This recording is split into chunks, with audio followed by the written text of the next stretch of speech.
If you're struggling to get your low end as tight as your favorite producers, the chances are you're making at least one of 4 fatal mistakes. So in this video, I'm going to take you through the 4 levels of kick and bass wizardry to get your low end sounding truly professional.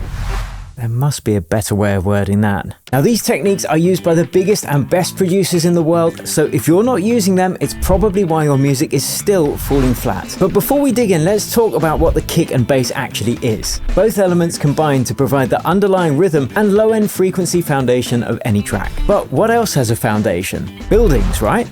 So it can be useful to think of our kick and bass in the same way we would as a building foundation, which means it needs to be rock solid. That means we need consistency and we need it to be level, because a wobbly, inconsistent foundation equals a very bad day. First, let's look at the levels we're hitting. Now, if the kick is the loudest that we want to be, this is working fine when the kick and the bass aren't hitting at the same time, because there's space for both of them to fit, right? But if we tweak our bass line slightly so some of them are hitting at the same time, look what happens to our levels. So I've moved a couple of the bass notes around. I've marked the ones that hit exactly with the kick in red, and then the danger ones where they kind of overlap in orange. And let's have a listen and then look at the levels. So it sounds cool. But look, now our kick and bass together, instead of hitting -12, is going up to -9. And if we open the oscilloscope, the kick on its own, turn on the bass. Wow, look at that. So our foundation is all over the place in terms of level. So how do we bring that back under control so everything else in the track can be laid on this foundation? Well, the first step is something that probably 95% of you are already doing, and that is to duck the volume of the bass whenever the kick plays, usually by using sidechain compression or a volume shaper plugin. So let's implement that and listen to the difference it makes. So I'm going to use a plugin called Shaperbox, but you could use LFO Tool or Nicky Romero's Kickstart, doesn't really matter. So I'm going to drag that onto the bass, choose sidechain volume mode, and then that's going to duck in time with the kick. On its own, instead of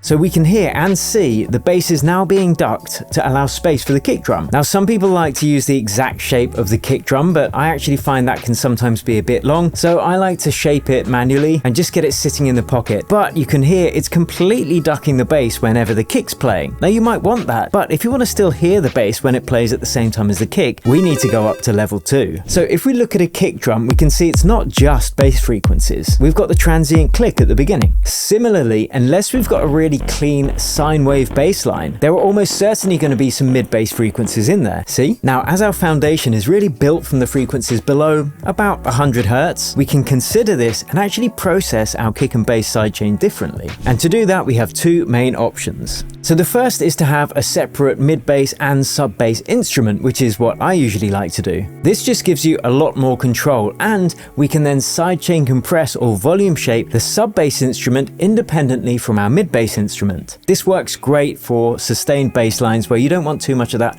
pumping effect. So in this example, I've got a melodic house track, sounds like this. But we've got phase cancellation in the low end. We can see the levels going all over the place with the bass. So we're going to split this out into 2 channels. I'm going to duplicate that. I'm going to call it sub bass. And then we've got our mid bass here. And now we need to take out all of the low frequencies of our mid bass, because that is going to be ducked less than our sub bass, because the sub bass is where it really is important not to have the phase cancellation. So let's just take everything out to about 120. Basically, we just don't want the fundamental of the bass line playing on this channel. And then for the sub bass, we can do exactly the opposite. So we'll get another EQ on there, and we'll take everything out above that frequency, like so. And we're going to turn off the unison on this as well to keep the sub bass nice and mono. Very important. So now we've got a nice solid sub bass. So what we're going to do is we're going to add another one of those shaper boxes, like so. Let's go to utilities, shaper box, and we are going to duck the sub bass like so. So it's not fighting with the kick. And then the mid bass, we might still duck it a little bit just to give it some flavor. but not as much.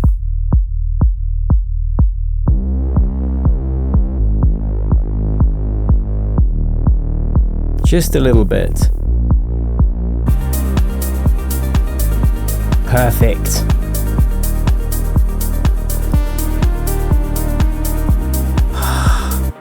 Now the other option, if you are just using one bass instrument, is to use multi-band sidechain compression. It sounds fancy, but all that means is we're going to duck the sub-frequencies in the bass line separately from how we duck the mid-frequencies. It's the same idea, just a different way of doing it. So let's have a listen to the difference it makes now. So exactly the same track, but I haven't separated out the mid-bass and the sub-bass, so I haven't taken out the low end of our mid-bass, and this is what we've currently got.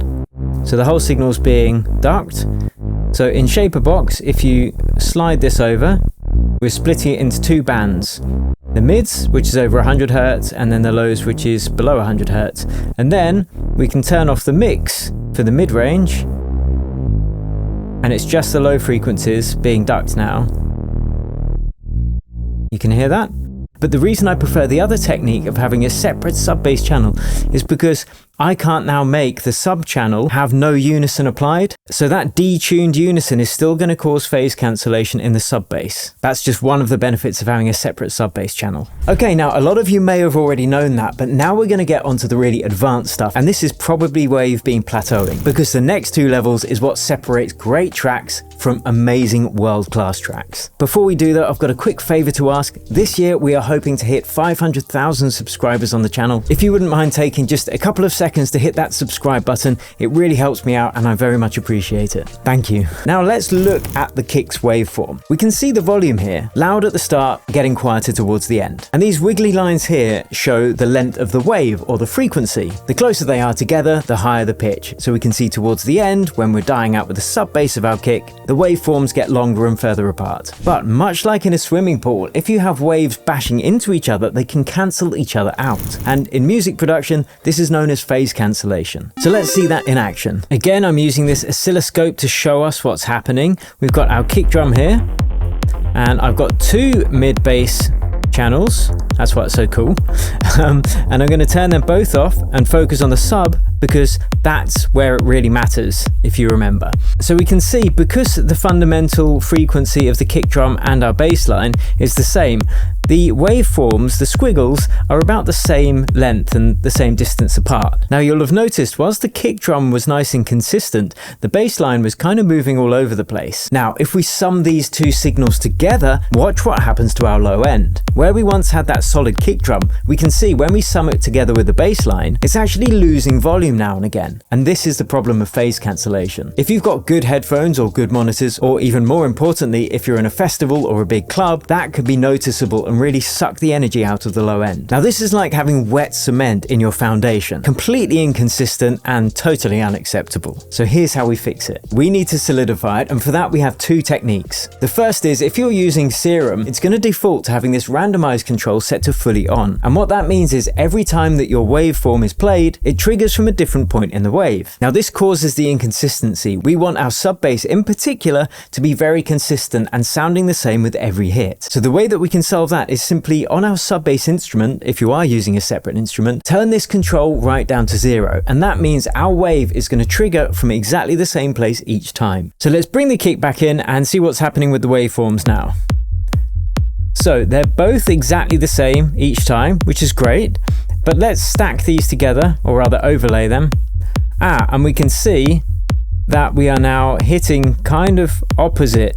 So we've still got phase cancellation, but at least it's consistent now. So if we were to sum these together, we can see that massive volume dip happening there because of that phase cancellation. We need to sort the phase cancellation. So the way that we can do that is choose using this control here, where in the waveform our sub bass triggers each time. And using the oscilloscope, we can kind of see and hear where it hits the sweet spot. Now it's important not to just rely on your eyes with this. Of course, you have to use your ears. So what you can do is kind of close your eyes and then bypass it and listen out to hear what what difference it makes. And now to step 2 of this level, and this is really professor stuff. Now what I'm about to show you is the kind of detail we go into in our accelerator program, which is why so many of our students are getting signed and released on the world's biggest and most respected dance music labels. So let's listen to the example. We can see that our bass line is now in phase with our kick drum, but is slightly out of alignment. If we bring this into alignment, it can make our low end even tighter. I'm talking Kylie Minogue tight. So let's listen to an example of me doing that. I'm just going to use the delay function within Ableton, but there are plugins that can help you do this as well. What I'm going to do is just dial in a slight amount of delay to try and get these waveforms in line with each other. Okay, so we can see that happening. Again, I'm going to do the blind test, so I can undo that command, close my eyes, redo that command, and then decide, okay, which one sounds better. Again, that's going to take practice and some good monitoring, which is why having a tool like the oscilloscope can help. Okay, so far our kick and bass is sounding way better than when we started, but we're not quite there yet. For that, we have to go up to level 4.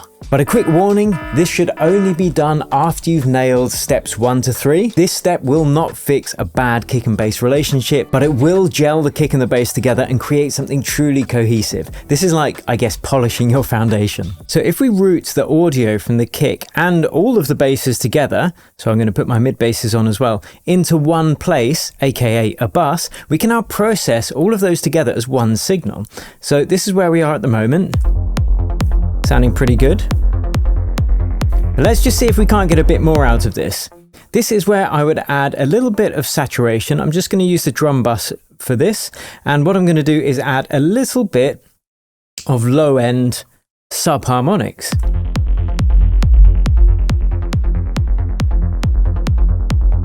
You need some beefy headphones to hear that, or monitors.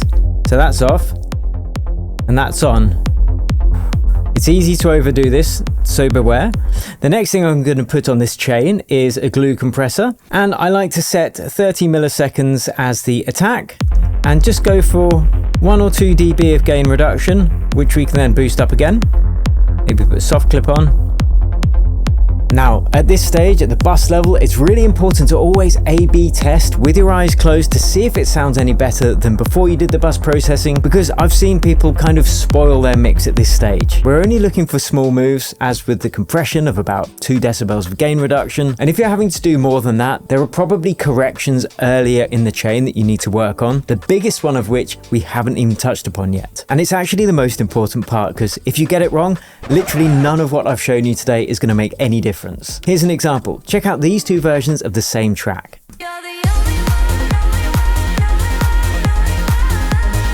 Love it.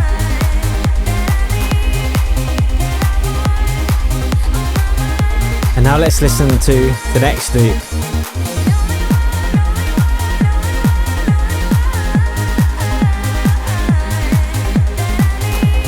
Hear the difference?